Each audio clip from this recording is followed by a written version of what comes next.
Hello everybody, this is Impedimus here, and today I have a short story that I wrote, and I will be reading it, as presumed. The title of this short story is called Murder is Terribly Exhausting. Chapter 1, Purification. It is dark and late at night. A cool westerly breeze, smelling of salt and brine, drifts down the dark alley. The seagulls are asleep, the sailors have gone to bed, and here I, Robert Knox Jackson, stand here with a knife waiting for someone, the right person, to come into this alley. There is no doubt there will be blood tonight. The question is when. As the minutes tick by, I stand and shiver. Hair sticks up on my skin and my blood runs cold, and the soft, gentle sound of the waves crashing against the cliffside does nothing to calm me. Lightning strikes and thunder claps. My knuckles become white on the knife's handle. The tip of the knife glistens in the moonlight. It is hungry. A man smartly clad in a flowing overcoat strolls by. He has a top hat and an elaborate walking cane in his left hand. His long, black dress shoes snap as they strike the pavement. The man's face is wrinkle-strewn across it, but still has an air of strength.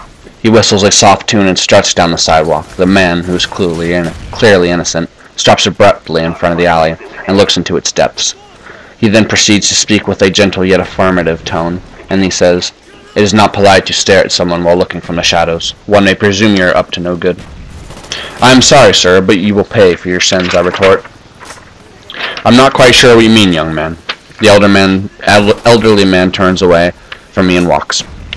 In anger at his impudence, I chase him. Being at his excessive age, I know this will be a short pursuit. I grab at his coat and catch him off balance. As he falls, he spits a curse. My knife gingerly pierces his flesh. I feel the warm blood caress my fingers, and my mind fills me with ecstasy. My knife goes in and out, over and over again, long after he's dead. It is simply too much fun. I need neither his money nor do I have hatred for the man. I simply kill for the joy of it. I stand up. The coat, sodden with the man's blood, is red as a beautiful, freshly picked rose. I reach into my jacket and retrieve a handkerchief, and in one fell swoop I wipe the blade clean of my recent deed. Relieved that my night had not been wasted, I stand up and venture off into the distance. The walk is long to my home, and I have time to think what I like to do best.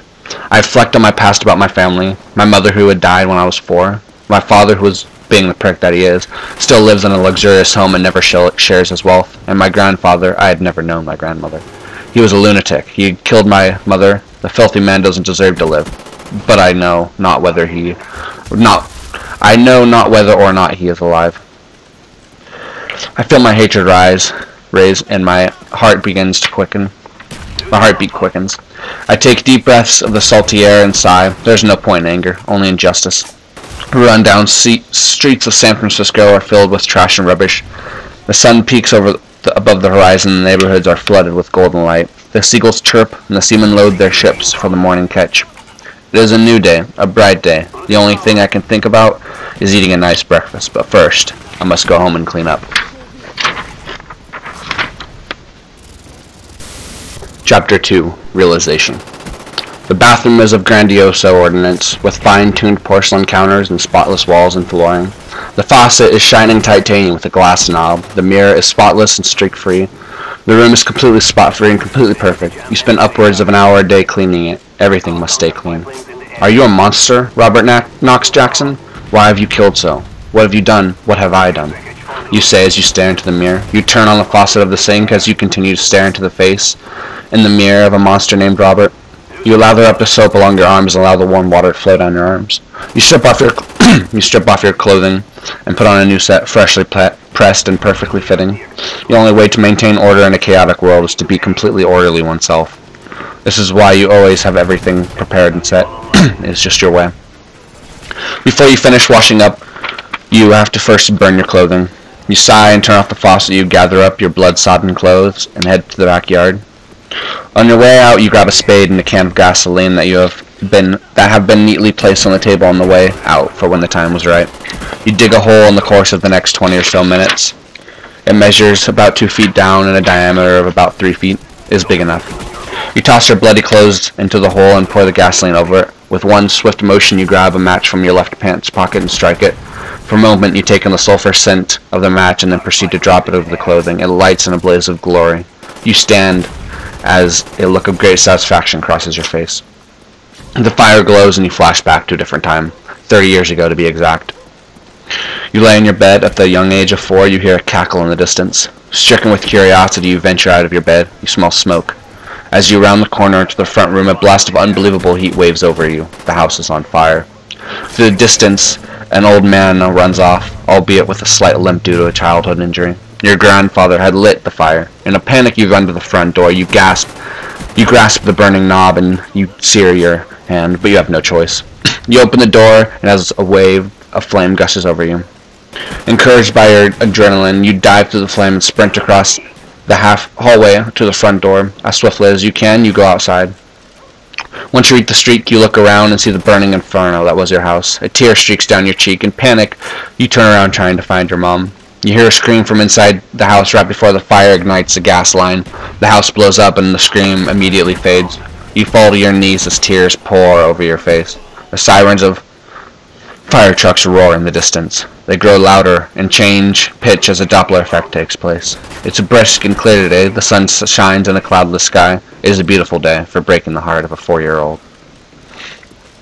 Since then, you have killed men near the age of your evil grandfather. A criminal psychologist would say this is to build up courage to face the real threat. But all those old men were innocent, weren't they? Would it be considered evil to kill innocent people? Are you evil? Are you insane? You shrug your shoulders and decide that it's better not to dwell on the past and keep moving forward. You have to prepare for your next kill. What weapon will you use? Surely not a knife. It gets boring to be repetitive. On your way to your weapon safe, you walk by a full-length mirror and see your face, the face of a murderer. You have a stubbly, unshaved beard, and you have liquid nitrogen icy blue eyes, with golden blonde hair, with its unruly nature. You shudder and shrug your shoulders. Your thoughts are cut short by wailing sirens in the distance. Regardless of the unlikely circumstance that those sirens are meant for you, you somehow know they are. Your heart races and your adrenal glands act up. You sprint for the front door and sprint off into the early morning sun. Chapter 3. Illusion. Robert races out the door and into the street which runs next to his house. From the northeast he hears the sirens wailing. Through means of the Doppler effect, Robert can tell they are getting near. They are very close now, within a second of being outside. He dashes down the street southward. Passers-by watch him as he full-out sprints down the sidewalk. Robert doesn't, nor has he ever owned a car out of his self-proclaimed anti-industry motives. The day is nice. The sky is clear. If it weren't for the man making great haste down a Californian street, people would have been in a very upbeat mood. But with worry struck upon their face, they watched the man ignore pedestrians and traffic alike. Robert was a danger to himself, and more importantly, he was a danger for everyone within his general vicinity. As he jaywalked a street and a truck came to a screeching halt, the innocent civilians noticed the blaring police sirens. They simultaneously realized that this man had been the cause for these alarms. Why else would he be running so furiously?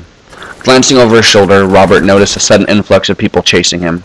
It was nearly a mob of good Samaritans now, whose only purpose is to stop the potential perpetrator. With sudden inspiration, Robert immediately shifted his direction when he hit 4th Street. Heading west, he could see the beachhead rise over the horizon. He would escape via water. He formulated a plan in only a few seconds. He would hijack a boat and travel northward along the shore to Canada, where he could flee the country. As a salty brine filled his nose, a sharp pain rose in his stomach due to the intensive running. Out of breath and overly fatigued, Robert let out a pained gasp and slunk to the shadows to catch his breath. How can I evade such oppressive officials? I suppose I've got to keep running. What else can I do? Robert asked himself. With a sigh, he arose, brushed off his finely pressed dress pants, and straightened his collared shirt. He broke into a sprint and headed for the docks. Once he reached the port, he slowed down in an attempt to avert attention from him. He whistled a casual upbeat jazz tune and strolled down the pier. From behind him he heard a monstrous shout. "Stop! Right there, Robert Knox Jackson. You are wanted for 37 counts of first-degree murder." Robert stopped in his tracks, but only for a second. He continued to sprint in order to try to commandeer a ship. Robert picked up random objects off the ground and proceeded to throw them at the pursuing officers, but to no avail. Tired and disorientated, Robert started to lose attention and stumbled a couple times, but managed to regain his footing. A couple more shouts demanding surrender followed him as he raced down the docks. But there was no surrender for Robert. He wasn't about to give up. While he raced down the long wooden pier, his foot found an uneven crack along the surface. As he flew through the air, his heart skipped a beat. Robert crashed into the side of the ship in a heap of a man. When the officer rolled his body over, he discovered a rusty anchor had been driven through his right eye socket. After checking for a pulse, he deemed him deceased. After bagging up the dead body, the officer carried it back The officers carried it back to the police office where DNA testing was used to identify that it was indeed Robert Knox Jackson who had murdered 37 men between the ages of 58 and 81. If you guys enjoyed the story, please rate if you liked it or disliked it, comment if you have an opinion, and subscribe if you want to see more. I can do more short stories. I have more of them. In fact, I'm going to do more whether you want to or not. And so I'm just going to talk for a couple more seconds, and yeah, alright, talk to you later.